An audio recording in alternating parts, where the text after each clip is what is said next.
La magie, mes frères et sœurs, est un sujet grave qu'il ne faut jamais sous-estimer. Allah en parle clairement dans le Coran, et nous ne trouverons jamais la paix intérieure si nous ne prenons pas cette menace au sérieux. Que vous soyez acteur ou victime de magie, c'est une préoccupation majeure. Pratiquer la magie est strictement interdit en islam. Consulter quelqu'un pour lancer un sort revient à renier sa foi en Allah et à rejeter les enseignements du prophète, paix et bénédiction d'Allah soit sur lui.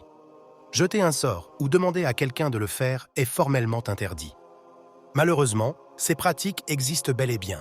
Il est fortement recommandé de chercher la protection d'Allah en récitant Ayat al-Kursi 3 fois matin et soir, ainsi que les 3 dernières sourates du Coran, et si possible après chaque prière. Beaucoup ont été affectés.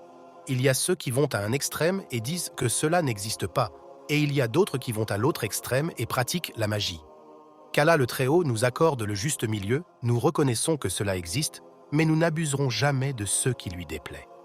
Vers la fin de la sourate Les Poètes, Allah parle des shayatines qui murmurent aux gens, comme ces personnes qui prétendent avoir un djinn qui leur révèle l'avenir.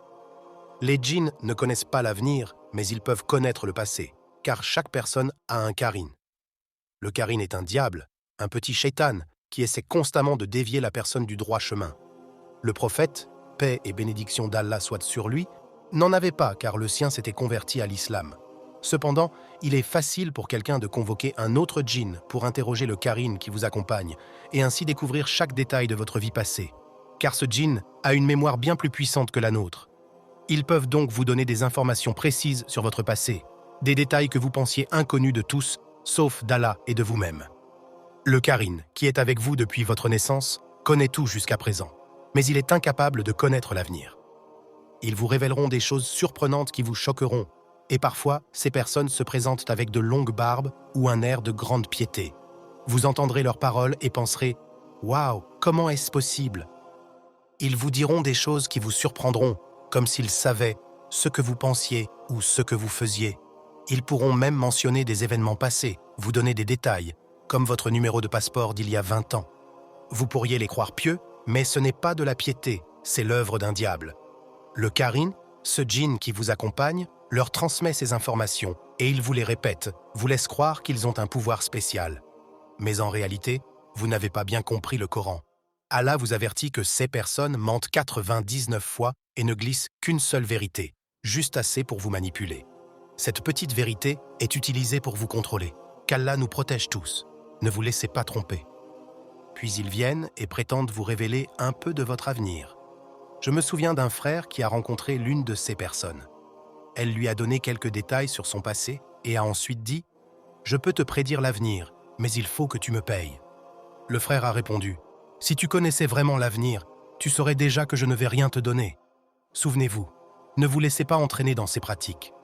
Selon vous, quel type de personne ces démons attaquent-ils? Si quelqu'un vous a jeté un sort, il ne pourra pas vous nuire si vous êtes protégé. Pour cela, lisez le Coran, récitez les passages que Allah a prescrits, accomplissez vos prières, habillez-vous correctement. Évitez ce qui est interdit et éloignez-vous de ce qui est impur et sale. Allah le Très-Haut nous dit dans la sourate Les Poètes, verset 222. Devons-nous vous dire à qui ces démons affectent et à qui ils descendent? Ils descendent sur tous ceux qui sont menteurs et pécheurs, sur les personnes sales et impures.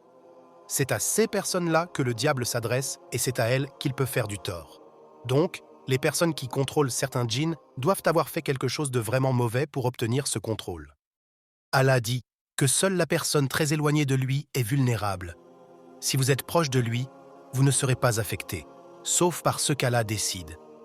En récitant les 3 dernières sourates du Coran, aussi appelées les Mu'awwidat, les 2 dernières sourates, Allah vous protégera.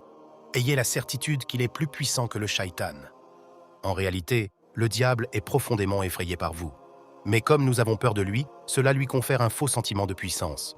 Il est extrêmement faible. Vient ensuite la question de la ruqiyya, qui signifie se protéger soi-même.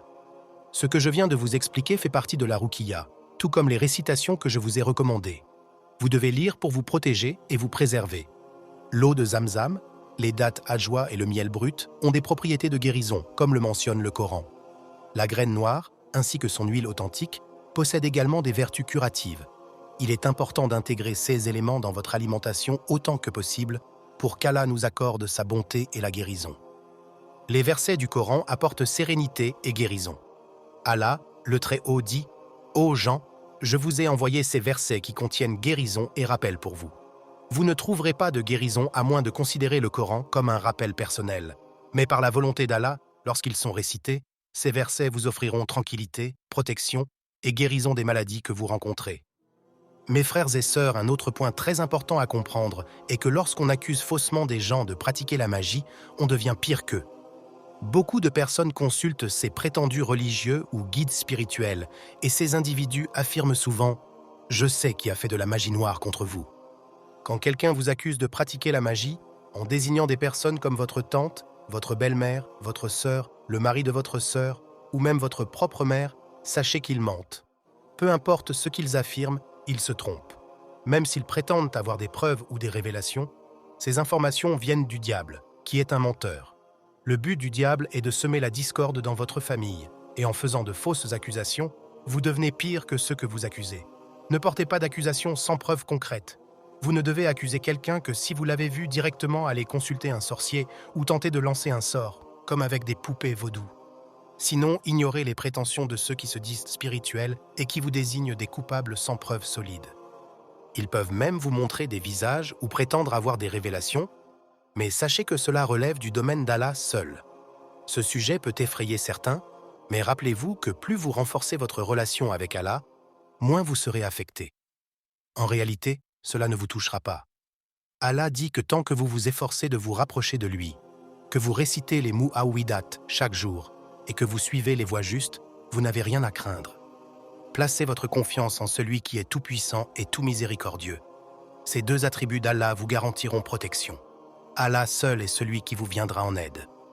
Allah dit clairement, dans la sourate At-Tawbah, dit « Rien ne nous atteindra en dehors de ce qu'Allah a prescrit pour nous. Il est notre maître, c'est en Allah que les croyants doivent mettre leur confiance. » Mes frères et sœurs, on vous dira parfois que si vous êtes affectés, vous devez agir. En réalité, vous avez seulement besoin que le Coran soit récité pour vous. Assurez-vous que les supplications proviennent du Coran et de la Sunna du prophète, paix et bénédiction d'Allah sur lui. En revanche, si on vous demande de faire des choses absurdes ou déraisonnables, vous ne devez pas les suivre.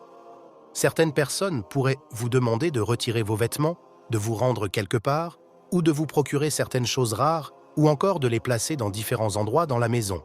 En réalité, ils se moquent de vous et vous manipulent.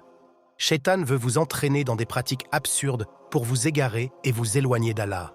Mes frères et sœurs, quel véritable contentement pouvez-vous attendre en vous trompant vous-même? Vous ne trouverez de paix et de satisfaction authentique que par celui qui est le maître du contentement. Les djinns s'en prennent aux personnes qui commettent beaucoup de péchés et à celles qui persistent dans le mal et la tromperie. Ils ciblent aussi ceux qui mentent et fraudent régulièrement. Pour vous protéger de leurs attaques, récitez les 2 dernières sourates du Coran ainsi qu'Ayat al-Kursi. Allah vous préservera des nuisances et des ruses des djinns et des démons.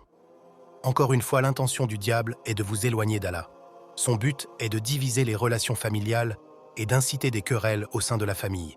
Protégez-vous toujours en récitant le Coran et Ayat al-Kursi. Ne vous rendez pas chez les magiciens, ce sont des menteurs et ils collaborent avec les démons. Alors, au lieu de consulter des magiciens, tournez-vous vers Allah et placez votre confiance en lui. Trouvez la guérison dans le Coran et la Sunna. En priant vos 5 prières quotidiennes, en demandant pardon à Allah et en récitant le Coran, Allah vous entoure d'un bouclier de sécurité. Les démons et les djinns seront impuissants contre vous.